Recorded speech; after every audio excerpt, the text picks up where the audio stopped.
Bienvenue dans cette nouvelle édition du Près de chez nous. Au sommaire, NCA Banque Côte d'Ivoire et CFAO Infrastructure ont conclu un partenariat pour promouvoir l'usage de l'énergie solaire à travers des solutions photovoltaïques destinées aux entreprises. Le projet Ouestaf a été lancé à Abidjan pour renforcer la lutte contre la migration irrégulière et la traite des êtres humains en Afrique de l'Ouest. Et dans le cadre du projet éducatif pour la culture du loisir en milieu scolaire, le ministère du Tourisme et des Loisirs a lancé le premier séjour vacances détente destiné aux chefs d'établissement, notamment en zone rurale. NCA Banque Côte d'Ivoire et CFAO Infrastructure ont officiellement signé une convention de partenariat visant à déployer des solutions photovoltaïques pour leurs clients. La cérémonie de signature s'est déroulée mercredi 25 juin à l'immeuble Acacia à Cocody-Mermoz. Dans ce partenariat-là, la banque apportera du financement et CFAO apportera son expertise dans l'installation de centrales photovoltaïques pour permettre en fait aux clients de la banque de baisser leurs coûts, notamment leur coût d'électricité, ce qui permet en fait de les rendre plus compétitifs. Philippe Miquel a exposé les solutions proposées dans le cadre de ce partenariat qui marque un pas important vers une transition énergétique durable. Les solutions que vise à développer ce partenariat sont notamment des solutions de production d'énergie solaire pour les industriels. Il s'agit de panneaux solaires installés sur le toit des usines ou installés sur le sol, autour des usines ici en Côte d'Ivoire. C'est aussi des solutions d'efficacité énergétique, mettre en œuvre des solutions pour réduire la consommation énergétique des industriels du secteur tertiaire. Ce partenariat illustre la volonté commune des deux acteurs d'accompagner la transformation énergétique en Côte d'Ivoire en conjuguant innovation, responsabilité sociale et protection de l'environnement. À Abidjan, la lutte contre la migration irrégulière connaît un nouveau cap avec le lancement officiel du projet Ouestaf, une initiative régionale portée par WILDAF Côte d'Ivoire en partenariat avec l'ONG WeWorld.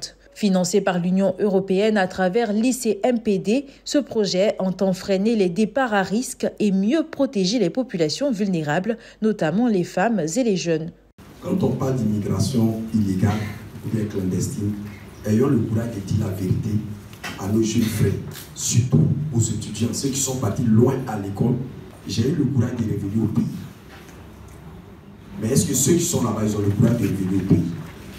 À cause de ceux qui sont au pays. Parce que nos premiers ennemis, quand on revient au pays, c'est nos parents.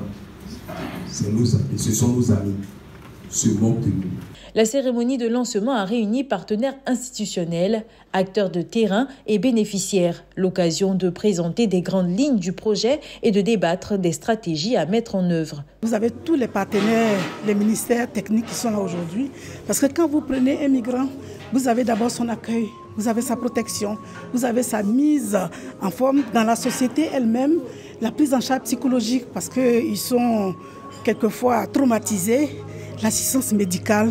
Et le gouvernement déjà a tous ces ministères qui sont en train de travailler. Et nous venons, nous aussi, travailler et de façon transversale et de façon synergique, qu'on puisse mettre nos compétences ensemble pour résoudre le problème et puis donner un visage humain à la migration. La durée du projet, c'est de 17 mois. Ça paraît court, mais c'est en même temps long parce que pendant 17 mois, on aura beaucoup de choses à faire. Des partenariats à ficeler, une cartographie à faire en Côte d'Ivoire pour être situé. C'est un projet qui se veut régional. Donc il y a beaucoup de choses qui vont se faire au niveau national, donc en Côte d'Ivoire, mais toujours dans une optique régionalisée, avec une harmonisation, un partage de bonnes pratiques, l'identification notamment aussi des lacunes en matière de politique migratoire et de gestion des flux migratoires, qui visera à renforcer les pays entre les uns et les autres.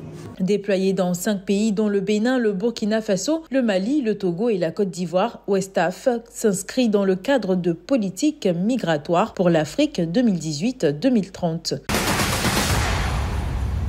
Le projet éducatif pour la culture du loisir en milieu scolaire vient de franchir une étape clé avec le lancement du tout premier séjour vacances détente à l'intention des chefs d'établissement de proximité. Destiné principalement au personnel exerçant en zone rurale, cette initiative combine détente, valorisation professionnelle et renforcement des liens entre acteurs du système éducatif. Ce programme, d'abord, il a 3 volets. un volet qui est très important d'échange sur les loisirs, mais aussi sur les questions de psychologie, sur le burn-out, c'est-à-dire la dépression au travail. Et puis, bien sûr, des temps de visite, de rencontres avec l'Afrique profonde des traditions, parce qu'il y a du tourisme domestique construit par les enseignants eux-mêmes.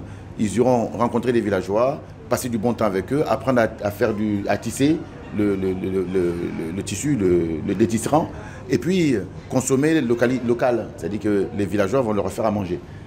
Ils ont choisi de faire du tourisme domestique et en même temps de s'épanouir. Le ministère du Tourisme, en offrant cette opportunité à 50 couples de chefs d'établissement, voudrait que nous apprenions, nous nous donnions des moments de détente.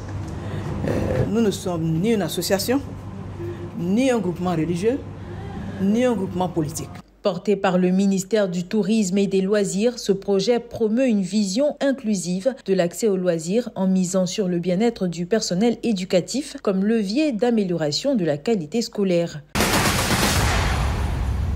À Boaké, les étudiants en géologie des universités de Mans et de Daloa ont bénéficié d'une conférence animée par Tozambi Gala Denis, directeur général de Casa Gold, une entreprise minière installée à Yamoussoukro. C'est une nécessité logique pour les sociétés minières autorisées à faire l'exploitation minière d'offrir des possibilités de stage et voire d'emploi à nos étudiants. Issu de cette conférence-là, j'ai retenu son engouement, c'est-à-dire le désir qu'il a de vouloir développer les mines, les petites mines en Côte d'Ivoire par le professionnalisme et surtout l'encadrement de ses acteurs. En marge de cette rencontre, plusieurs employés de Casa Gold ont été distingués pour leur contribution à la formation et à la performance de l'entreprise. C'est la fin de ce Près de chez nous. Merci de l'avoir suivi. L'information continue sur cette info et sur cetteinfo.ci.